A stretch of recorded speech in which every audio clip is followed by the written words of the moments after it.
Hello people. So this is the second lecture for Election Commission of India. So last lecture में हम लोग बात कर चुके थे कि जो इलेक्शन कमीशन ऑफ इंडिया अभी ये कैसे मल्टी मेंबर कमीशन की तरह काम कर रहा है.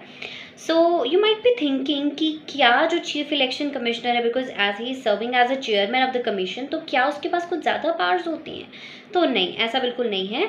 जो चीफ इलेक्शन कमिश्नर है और जो बाकी के इलेक्शन कमिश्नर्स हैं, इन्हें एक जैसी सैलरी मिलती है, इनकी इक्वल पावर्स होती है, एक जैसे अलाउंस मिलते हैं, और जो भी प्रिक्विजिट्स होते हैं वो बिल्कुल सेम एक दूसरे को मिलते हैं, जो कि किसके सिमिलर होते हैं? That is similar to the जज ऑफ द सुप्रीम कोर्ट. यानी कि जितनी सैलरी जज ऑफ द सुप्रीम कोर्ट को मिलेगी, उतनी ही सैलरी जो है वो चीफ इलेक्शन कमिश्नर को और बाकी के इलेक्शन कमिश्नर्स को मिलेगी.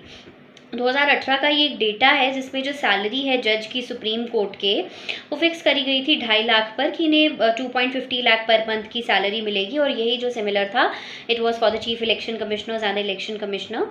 और मान लीजिए कि इनके बीच में डिसीजन को लेकर अगर कभी कोई वो कन्फ्लिक्ट पैदा होता है, for example chief election commissioner किसी चीज़ के लिए अग्री कर रहा है और बाकी के इलेक्शन कमिश्नर्स नहीं कर रहे हैं, so that matter is decided by the majority, कि मेजॉरिटी ऑफ द पीपल किस चीज़ को सपोर्ट करते हैं, on that basis the decision is being taken. Tenure की बात करें, टर्म की बात करें, तो 6 साल के लिए ये ऑफिस को होल्ड करते हैं, या फिर जब तक ये 865 की ईयर्स की एज जो है वो अटेन नहीं कर लेते, जो भी अर्ली हो. अगर उनका 6 साल का टेन्योर पहले हो जाता है तो वो 6 साल के बाद उन्हें रिटायर कर दिया जाता है, और 6 साल का टेन्योर होने से पहले अगर वो 65 ईयर्स के हो जाते हैं तो भी उनको जो है वो टेन्योर कंप्लीट हो जाता है. Now will be talking about the removal. So resign ये लोग कभी भी दे सकते हैं by addressing a resignation letter to the president of India, और इन्हें रिमूव भी किया जा सकता है before the expiry of the tenure.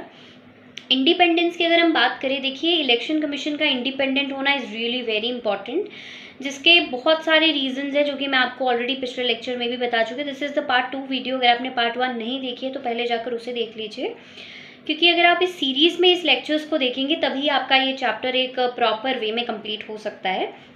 So independence की हम बात कर रहे थे, तो आर्टिकल 324 में बहुत सारे ऐसे प्रोविजंस बनाए गए हैं जिसकी वजह से ये लोग सेफ गार्ड करते हैं और इंश्योर करते हैं independence and the impartial functioning of the election commissioner. तो सबसे पहला है that is the security of the tenure, which means कि जो चीफ इलेक्शन कमिश्नर होता है ये ऑफिस को तब तक होल्ड नहीं करता जब तक प्रेसिडेंट चाहता है, बल्कि इनको रिमूव करने का एक प्रॉपर प्रोसीजर है जो कि हमारे कॉन्स्टिट्यूशन में लिखा गया है, which is similar to the removal of the जज ऑफ द सुप्रीम कोर्ट, कि जिस मेथड से हम सुप्रीम कोर्ट के जज को रिमूव कर सकते हैं उसी सिमिलर तरीके से हम इसके जो चीफ इलेक्शन कमिश्नर है उसे रिमूव कर सकते हैं. और he can be removed by the president by the resolution that is passed by the both the houses of the parliament with the special majority. अगर स्पेशल मेजॉरिटी से resolution pass होता है दोनों हाउसेज से, that is Lok Sabha and Rajya Sabha, तो उस case में भी प्रेसिडेंट जो है वो रिमूव कर सकता है. और रिमूवल के रीजंस क्या हो सकते हैं? That is the proved misbehaviour or the incapacity.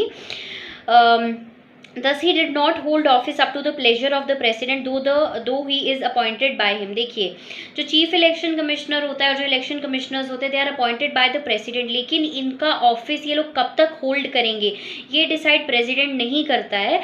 इसकी वजह से हम कह सकते हैं कि they have the security of the tenure. देखिए गाइस, जब हमने अटॉर्नी जनरल ऑफ इंडिया या फिर एडवोकेट जनरल ऑफ स्टेट के बारे में पढ़ा था, तो वहाँ मैंने आपको बताया था कि they hold office up to the pleasure of the president, which means कि जब तक प्रेसिडेंट चाहेगा वो ऑफिस में रहेंगे. And when president is thinking that this particular person is incapable to hold this office, he will remove it on the same day, right? लेकिन यहाँ पर ऐसा नहीं है, यहाँ पर एक प्रॉपर प्रोसीजर फॉलो करना पड़ता है. दैट मीन्स कि उनके पास सिक्योरिटी है टेन्योर की, इसकी वजह से उनका इंडिपेंडेंस जो है वो इंश्योर होता है.